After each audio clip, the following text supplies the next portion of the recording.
What's up, everybody? Welcome back to Nerd Level Rising. This is Jake, and man, we gotta wrap up February. Man, we gotta talk about what we did. I mean, it blows my mind that it's already March. This is just crazy, but wow. So that's what we're doing today.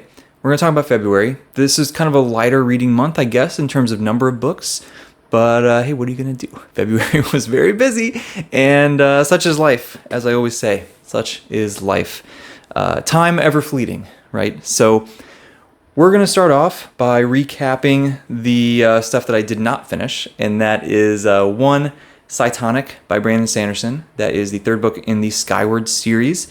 I've gotten, I think, about a third of the way through this or so, which is not much for being most or all of February that I was working on it, but that's how it goes, right? When I go into it saying this is going to be my 5-10 pages before bed kind of book, and there's a lot of nights where I am just dead tired and fall asleep immediately, you don't get through much of it, right? That's how it goes. So, but I am enjoying it. It's off to an interesting start. I would say so far it's my least favorite of the three, but it's not bad. It's just, I mean, something's got to be in the third place slot, right? So, yeah, we'll look to continue that here in March. I would love to get through it in March. That'd be nice to be able to kind of keep going and probably just roll right into book 4 and finish that series after that. So, but yeah, it's been nice. Just a fun, light, easy sci-fi story.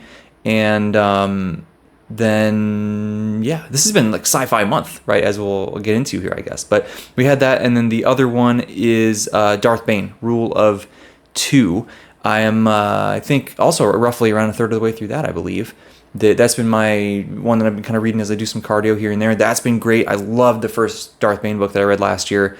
And this is just, it picked up right where it left off, seeing how Bane is taking what he learned through training and through studying, really, like academic research, into the ways of the Sith, like the ancient ways of the Sith. And how he's looking to really change how it functions and seize power for himself and see just that journey and progressing it towards sort of what we know the Sith to be later on in the Star Wars timeline as we kind of get a little bit closer to where the original movies took place. Obviously, we're still way far back in the timeline at this point. But yeah, that's been super fun. I've been really enjoying that. So hopefully we can get back and keep working on that as well and keep moving through that trilogy. Otherwise, my sort of main reads that I read Discovery by J.J. Minton. This was awesome, dude. This was outside of my wheelhouse. I don't really, I haven't read anything like this. This is, cosmic horror with a strong science fiction vibe to it. There was definitely, I have this weird thing where like when I'm reading like a fantasy or sci-fi book, I want it to feel very different. I want it to feel really foreign, really alien and fantastical. And, I want weird names and I want a different planet and I want, that's usually what I go for. I don't really read stuff that's like in our world for the most part. Some stuff, like Harry Potter, you can argue is in our world, right? Like there's some stuff that's been like that, but I don't really seek it out much. And with this one, I really wanted to read it because like I love the Talking Story guys, right? They're incredible. So I wanted to check it out, and I was very fortunate and honored to receive an e-arc, and I jumped into it as quick as I possibly could, and man, I flew through this book.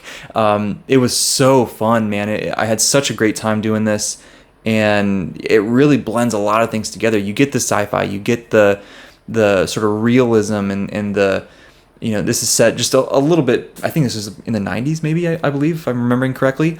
So, a close enough to present day that it's super, super relatable, and we're all over the world, like these characters from very different, distinct cultures, and we get this awesome layering effect through the book of like we follow this one character at the beginning, and then we shift and follow a different character, and then it kind of brings in some of the early stuff, and then we shift into another character and we're following them, and then we bring in some of the other early stuff and connect some things, and then we get to another, like just this really cool like layering, folding together these storylines, and it was great with this just sense of dread and this cosmic horror, this monstrous thing, and sort of a post-apocalyptic vibe in parts of it. Like there was, it was great. It was great. This does not read like a debut book at all. Like this feels like very seasoned, very experienced writers who did this, and I don't know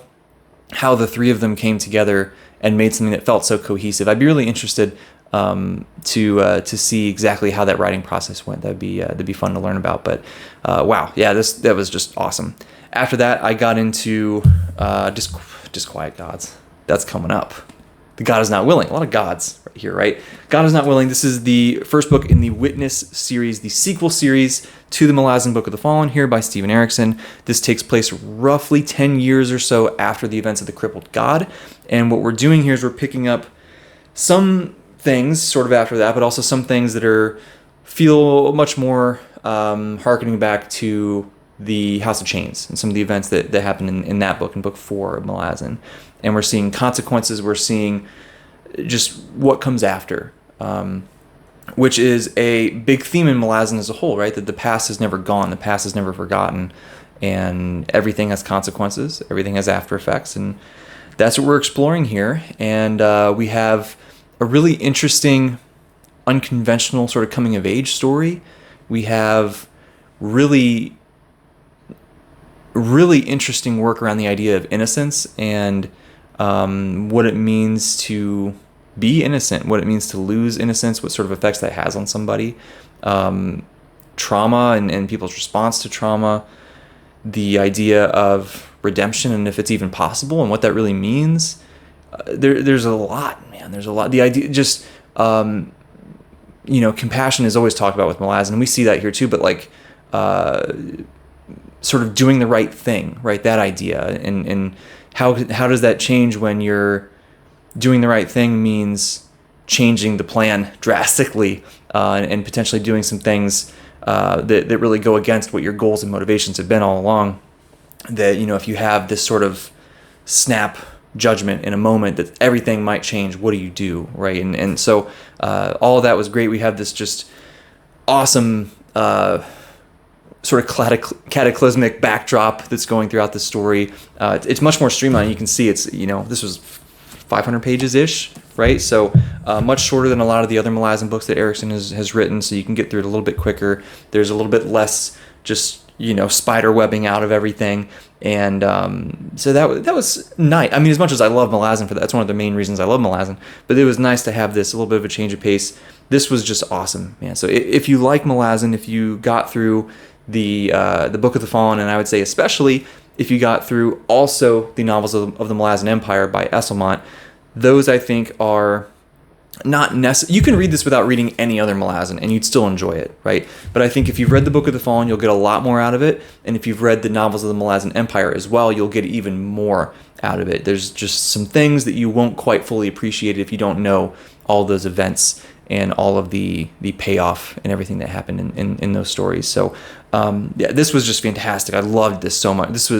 It's got to be up towards the top of my favorite Malazan books, to be honest. And I couldn't be more excited for the sequel to come out here towards the end of October, right? So we'll be able to get into that. It's going to be a busy fall with new releases because I'll have that, and then we'll essentially next month have the sequel to this bad boy. And this is what I jumped into next after The God is Not Willing. Disquiet Gods, Book 6 of Sun Eater by Christopher Ruocchio. I talked about this in my last couple sort of weekly update things. I still am sort of speechless at the end of this. This book was just incredible. I cried probably the hardest I've ever cried reading. Such amazing, just emotional character payoff moments here. Amazing. I think the themes are more at the forefront than maybe they've ever been, at least for me personally. Reading Sun Eater, like there's just been things that have now come full circle, things that we've seen sort of like Malazan, like these echoes, this sort of resonance through the different books and exploring similar ideas but through a different lens or in a different way. And that was just, it's so satisfying. It's so satisfying. And I just couldn't love this series more. Someday when I rank my top 10 series of all time or whatever, this is going to be up towards the very top of the list. There's no way that it's not.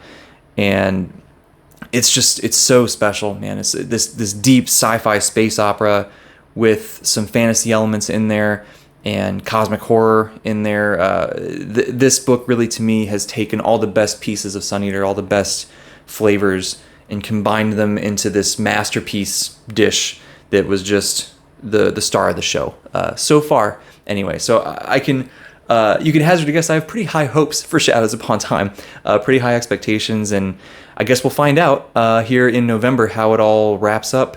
And I have a lot of trust in Christopher to land the ship, so to speak. I'm not going to say the name of the ship, but we're going to see if he lands the ship, and I think he will. I have a lot of confidence. He seems to be a shocking for his age master of the craft, and so I really think he's gonna just. This is gonna just be an incredible ending to this. So we'll have the sequel to The God Is Not Willing, and then a little bit of time, and then we'll have the sequel to this, wrap up Sun Eater. And man, what a crazy month of reading that is gonna be. I'm telling you what.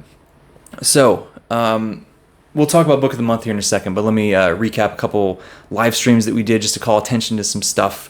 If you either missed it on my channel or on others, I love being a guest on other people's channel. It's so fun. I love doing that. So I got to be part of a collab video over at Fina Reads, where we talked about or sort of around the Valentine's Day stuff. So I talked about one of my favorite romances in all of any of the books I've ever read. So that was really fun. So go check that out. I got to be part of a upcoming collab video over on Preacher Reads that you'll have to keep your eyes out for that. That'll be cool. So excited about that one.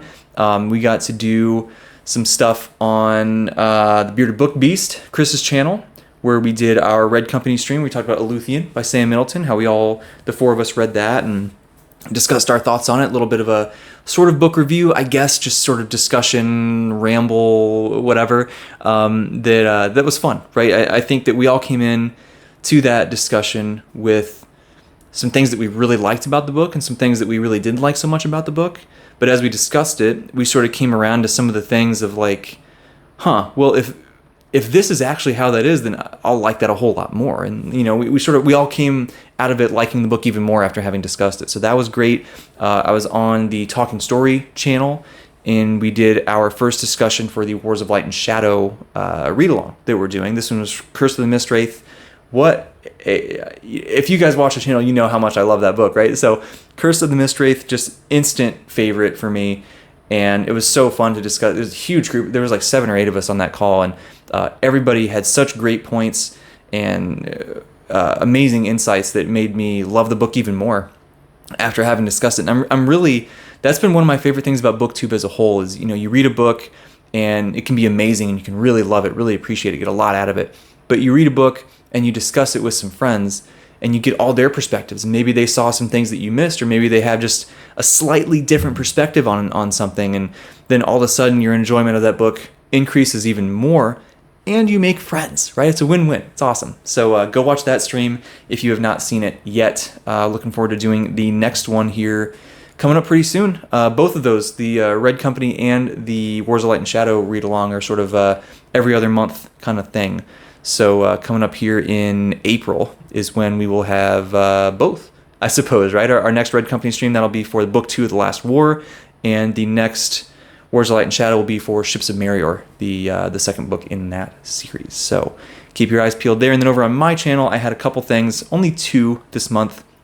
I had 1 episode of NLR Together with Tom Orange, which was just amazing. I love talking to Tom. He's the man. It's so much fun to talk to, and we had a really great live chat going in that one too. That was really really fun, and it's so funny. I went into that call. It was a late night. I was kind of sleep deprived, and I was like, I don't know how much energy I'm going to have for this. But as soon as we started the call, I was just, Tom's energy was great. The chat's energy was great, and I was just like, oh, okay, this energized me. So that was really nice. And then I had a spoiler talk on the Edan trilogy with Philip Chase himself, the author of the trilogy, and that was such a fun conversation. I love those books so much.